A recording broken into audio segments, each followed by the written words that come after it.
সনাতন ধর্মের অপার রহস্য ও রসের অন্যতম চূড়ান্ত প্রকাশ রাসলীলা। এটি শুধুই একটি লীলা নয়, ভক্তির গভীরতা, প্রেমের শুদ্ধতা, আত্মার পরম লক্ষ্য এবং ঈশ্বরের সঙ্গে মিলনের এক অলৌকিক উপাখ্যান। শ্রীকৃষ্ণের রাসলীলা যেমন চিরন্তন প্রেমরসের রূপ, তেমনি শ্রীচৈতন্য মহাপ্রভুর জীবনে রাসলীলা ছিল তার অন্তরের গভীরতম ভক্তির প্রকাশ। মহাপ্রভু শ্রীচৈতন্যদেব, যিনি খোদ শ্রীকৃষ্ণের কলিযুগীয় অবতার রূপে অবতীর্ণ হয়ে এই পৃথিবীতে শুধু ধর্ম প্রচার করেননি, বরং প্রেমভক্তির এক অতুলনীয় রূপ প্রতিষ্ঠা করেছিলেন। তিনি বারংবার বলতেন, হরে কৃষ্ণ কৃষ্ণ কৃষ্ণ হরে হরে, হরে রাম রাম রাম হরে হরে।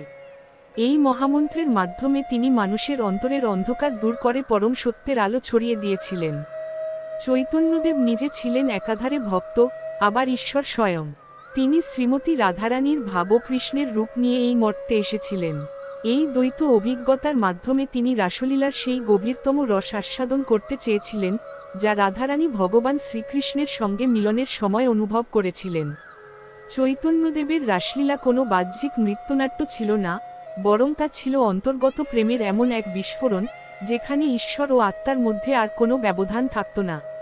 তিনি যখন ভগবতের রাত্রিকালীন লীলার কথা পাঠ করতেন, তখন তিনি এতটাই প্রেমে আত্মহারা হয়ে যেতেন যে শরীর কাঁপতে শুরু করত, চোখ দিয়ে অনবরত জলগঙ্গা বইত, আর জিভে শুধুই থাকত রাধে রাধে বা কৃষ্ণ কৃষ্ণ নাম। একবার পুরীধামের গম্ভীরাতে তিনি রাত্রিবেলা শ্রীমদ্ভাগবতের দশম স্কন্ধ পাঠ করার সময় এমনভাবে উন্মত্ত হয়ে পড়েছিলেন যে কেউ ভাবতেই পারেনি একটি মানব শরীরে এতটা রস ধারণ করা সম্ভব। গম্ভীরার সেই গোপন কক্ষ যেন রাধাকুণ্ডে পরিণত হয়েছিল, আর মহাপ্রভু হয়ে উঠেছিলেন স্বয়ং রাধা। তিনি শ্রীকৃষ্ণের সেই বৃন্দাবনের লীলা, গোপীদের প্রেম এবং সেই প্রেমের মধ্যে লুকিয়ে থাকা আত্মিক ত্যাগ সবকিছু নিজের হৃদয়ে ধারণ করতেন। তার প্রতিটি নিঃশ্বাসে যেন গোপীভাব প্রবাহিত হতো। তার কাছে রাসলীলা ছিল না কোনো গল্প বা কাব্যিক রচনা, রাসলীলা ছিল চেতনপ্রাণ। তার চোখে রাস মানে ছিল প্রেম, যেটা আত্মার গভীর থেকে উঠে আসে। এই প্রেমকে তিনি রাগানুগা ভক্তি বলতেন, যেখানে প্রেমিক ও প্রিয়তমের মাঝে কোনো প্রথাগত সম্পর্ক থাকে না, কেবল নিঃস্বার্থ আত্মদানের আকুতি থাকে। শ্রীচৈতন্যদেব কখনো কখনো স্বয়ং গোপীর রূপে রাধার মানভঙ্গ অনুভব করতেন। তিনি বলতেন, আমি কৃষ্ণকে এত ভালোবাসি, তবুও কেন সে আমায় ছেড়ে গেল? কেন সে আর ফিরে আসছে না?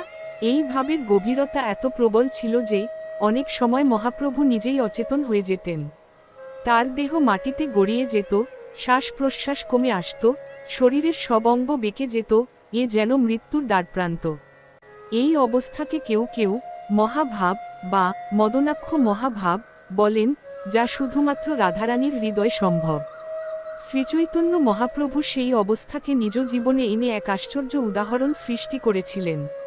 নিত্যানন্দ, রায় রমনন্দ, স্বরূপ দামোদর প্রভৃতি পার্ষদগণ মহাপ্রভুর এই লীলায় সঙ্গে থাকতেন। তারা জানতেন, এই লীলা কেবল মানুষের চোখের জন্য নয়, এ লীলা দেবতারা অবধি দেখতে চান। গম্ভীরা যেন স্বর্গ ও মর্তের মাঝামাঝি এক এলাকা, যেখানে সময় থেমে থাকে আর কেবল প্রেম প্রবাহিত হয়। রাসলীলা নিয়ে চৈতন্য মহাপ্রভুর দৃষ্টিভঙ্গি এতটাই গভীর ছিল যে তিনি কখনো কখনো পাগলের মতো পথে ঘাটে ছুটে বেড়াতেন, শুধুমাত্র কৃষ্ণের দর্শনের আশায়। তিনি বলতেন, ও কৃষ্ণ, তুমি কোথায়?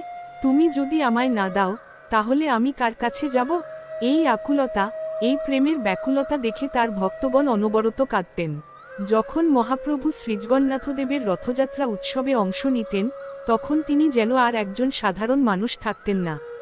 তিনি হয়ে যেতেন রাধারানী স্বয়ং, যিনি কৃষ্ণকে বৃন্দাবনে ফিরিয়ে নিয়ে যেতে চান। সেই রথ ছিল তার হৃদয়ের কুঞ্জপথ, সেই নৃত্য ছিল গোপীদের নৃত্য, আর সেই কীর্তন ছিল রাসলীলারই বহিঃপ্রকাশ। শ্রীচৈতন্যদেব বলতেন, যে রাসলীলা বোঝে সে কৃষ্ণকে বোঝে, আর যে কৃষ্ণকে ভালোবাসে সে রাসকে উপলব্ধি করে।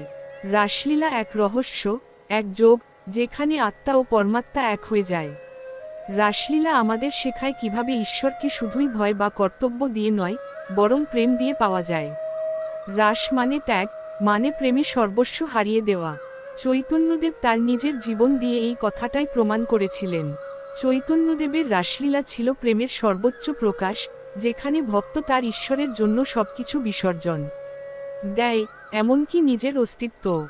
সেই প্রেমে লুকিয়ে থাকে অপার আনন্দ, গভীর যন্ত্রণা এবং পরম মিলনের আশ্বাস। তিনি যখন শিক্ষাষ্টকম রচনা করেন, তখন তার প্রতিটি শ্লোকে রাসরসের সুবাস পাওয়া যায়। যেমন তিনি বলেন, আশ্লিষ্য বা পাদর্তম পিনষ্টমাং অদর্শনান মার্মহতাং করতু বা যথা তথা বা বিদ্ধাতু লম্পট মত প্রাণনাথস্তু সঐব নাপর। অর্থ, কৃষ্ণ আমাকে ভালোবাসুন বা না বাসুন, আমাকে আগলে রাখুন বা দূরে ঠেলে দিন, তিনি আমার প্রাণনাথ, আমি আর কারো নই। এখানেই চৈতন্যদেবের রাসরসের চূড়ান্ত রূপ। প্রেমের এমন তীব্রতা যেখানে ঈশ্বরকে শুধু গ্রহণ করাই নয়, তার দ্বারা পরিত্যক্ত হওয়ার মধ্যেও এক প্রকার রস আছে। চৈতন্যদেব তার শেষ জীবনে, যখন তিনি গম্ভীরায় নিবিষ্ট থেকেছেন, প্রায়ই বলতেন, আমি বৃন্দাবন দেখতে চাই। কিন্তু তিনি জানতেন, বৃন্দাবন বাইরে নয়, তার হৃদয়ের ভিতরেই বিরাজমান। সেই হৃদয়ের বৃন্দাবনে তিনি রাসলীলা করতেন প্রতিদিন। তার দেহ থাকত মর্তে, কিন্তু মন থাকত বৃন্দাবনের রসপূর্ণ কুঞ্জে। তার এই অন্তর্জগতে রাসলীলা ছিল গোপন, গভীর ও অলৌকিক।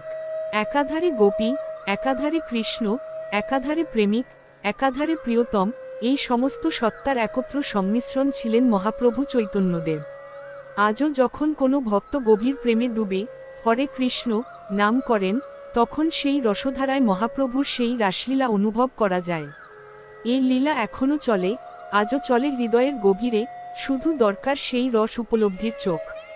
শ্রীচৈতন্য মহাপ্রভুর রাসলীলা তাই কেবল ইতিহাস নয়, কেবল একটি ধর্মীয় কাহিনী নয়, এ এক জীবন্ত প্রেমের স্রোত, যা আজও হৃদয় ছুঁয়ে যায়, আত্মাকে জাগিয়ে তোলে, আর ঈশ্বরের প্রতি নিখাদ ভালোবাসায় পরিণত করে।